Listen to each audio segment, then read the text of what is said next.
Alhamdulillahi wa kafa wa salatu wa salamu ala sayyidina Muhammadin al-Mustafa wa ala alihi wa sahbihi ahli sidqi wal wafa.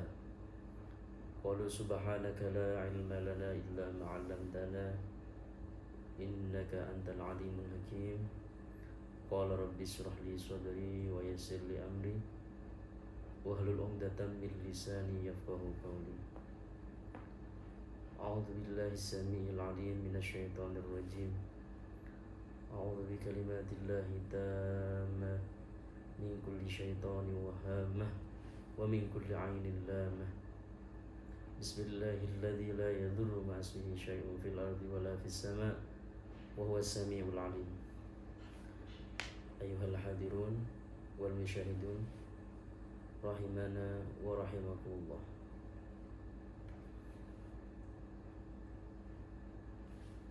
Pada kesempatan kali ini kami ingin menyampaikan dawuhnya Kanjeng Nabi dalam yang disebutkan oleh Al-Imam At-Tirmidzi dalam sunannya, bahwasanya Kanjeng Nabi Sallallahu Alaihi Wasallam dawuh, salasu da'awatin mustajabatun la syakka fihinna. Ada 3 doa yang ketiga-tiganya sama-sama mustajab, la syakka fihinna, yang tidak diragukan lagi atas kemustajabannya. Pasti mustajab. Siapapun orang ini yang termasuk dari 3 golongan ini, baik laki-laki ataupun perempuan, maka doanya akan mustajab atas izin Allah Subhanahu wa taala. Ini stempel dari Kanjeng Nabi Muhammad sallallahu alaihi wasallam. Yang pertama adalah da'watul mazlum, doanya orang yang dizalimi. Yang disebut mazlum ini adalah seseorang yang harga dirinya, hartanya, dan yang berhubungan dirinya itu disakiti oleh orang lain. Misalkan dipukul oleh orang lain, maka mazlum, padahal dia tidak punya salah misalkan. Atau dia dicaci orang, dimaki orang, difitnah orang, padahal dia tidak melakukan hal tersebut, maka dia juga termasuk daripada al-mazlum, orang yang dizalimi. Atau hartanya diambil orang, ditipu orang, maka orang yang diambil hartanya oleh orang lain ini termasuk daripada kategori orang yang mazlum, orang yang dizalimi. Maka status daripada doanya orang yang zalim ini adalah mustajab, diterima oleh Allah Subhanahu wa taala. Maka dalam riwayat lain disebutkan doa mazlum mustajab, doanya orang yang dizalimi itu mustajab atas izin Allah. Oleh karenanya kita sebagai hambanya Allah, sesama umat Islam atau sesama manusia, tidak boleh menzalimi orang lain, tidak boleh. Atau kita dalam posisi orang yang dizalimi, dalam posisi orang yang mazlum, maka jangan berdoa sembarangan kepada saudara-saudara kita.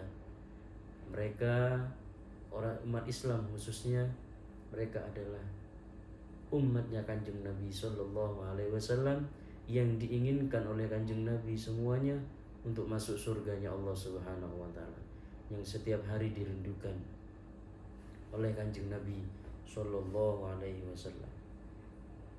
Makanya baginda Nabi memberikan contoh kepada kita.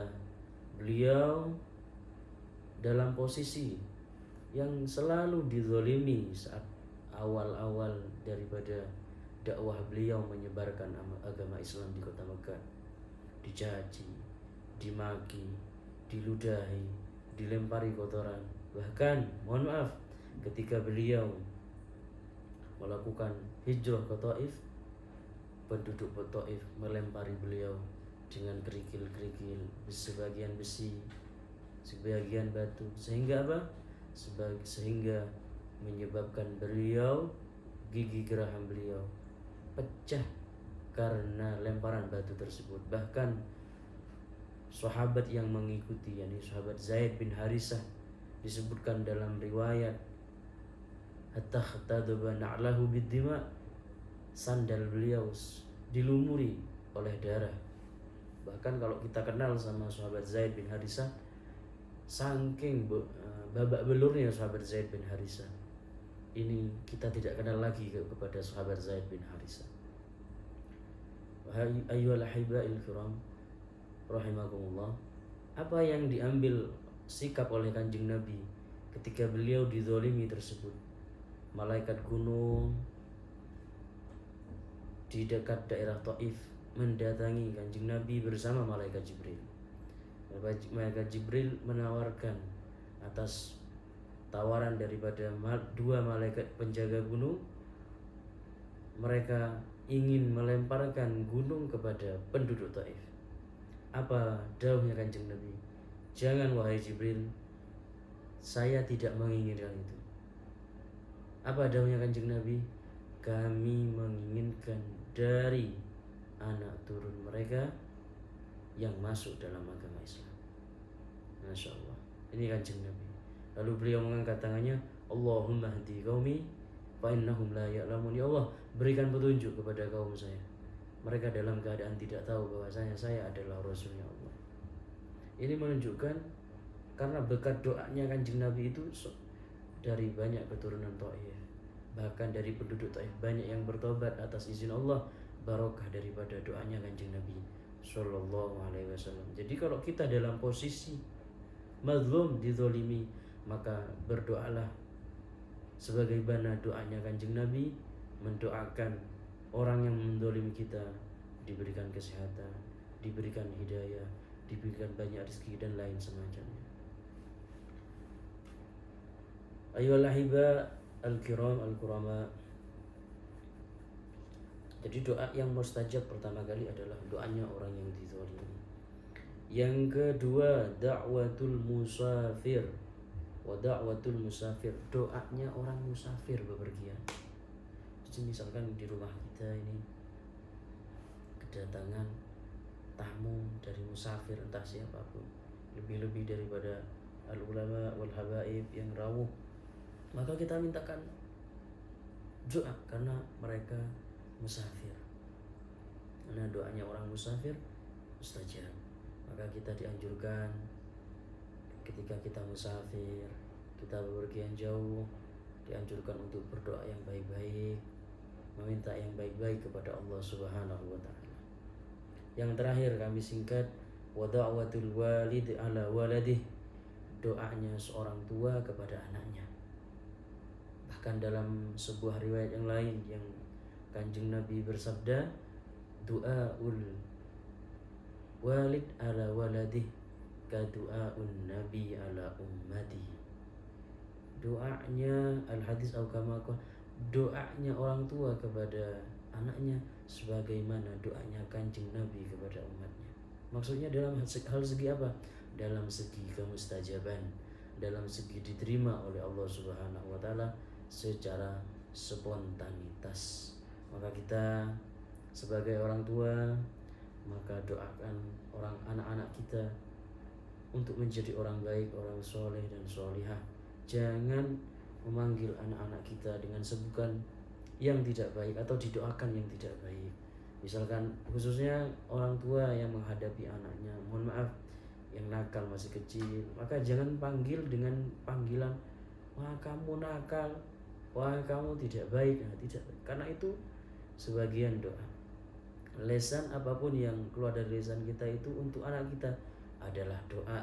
Maka bagaimana kalau kita melihat anak kita yang tidak baik, maka kita contohkan kepada ulama-ulama salaf kita ketika melihat anak-anaknya tidak sesuai dengan yang kita harapkan, Allah yahdik, Allah yahdik, Allah yahdik. Mudah-mudahan Allah memberikan petunjuk, mudah-mudahan Allah memberikan petunjuk, begitu. Mudah-mudahan Allah ngasih hidayah kamu.